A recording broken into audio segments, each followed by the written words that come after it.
In this video, I'll show you how you can fix this app can't run on your PC. Now first, what we want to do is we want to come down here and check for system information. In here, you want to check if you're 64 or 32. Now, if you're 64, make sure when you install the game, you choose the 64 version and not the 32 one. Now, if you make sure that this is correct, another thing you can try is come down here and search for CMD, right click and run as an administrator, and you will have this right here.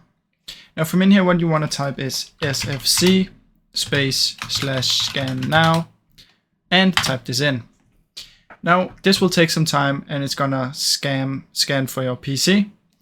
Now if it says this, there is a system repair pending which requires a reboot, then what you simply will do is just restart your PC and then run this again.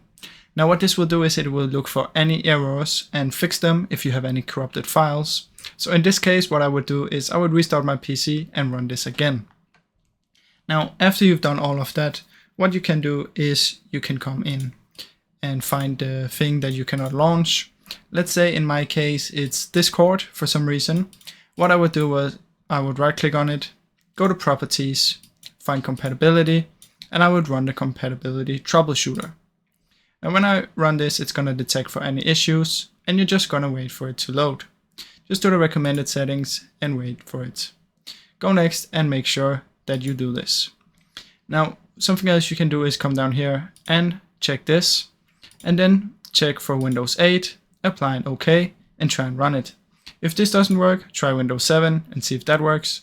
And you can just do this, Windows 7, apply OK, see if Windows 7 works. Now, if none of these work, another thing you can do is, let me show you. You can come down here and search for Windows and check if you have a Windows update.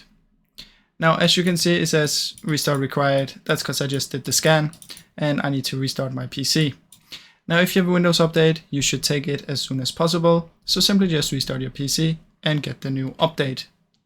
Now, that's basically the things that you can try. If for some reason none of these work, the last step you can do is simply come down here, apps and features, try and uninstall the app, in this case Discord, and then reinstall it after. Now I really hope any of these helped fix your issue. If they did, please leave a like and subscribe as it helps me out a ton. Thank you so much for watching.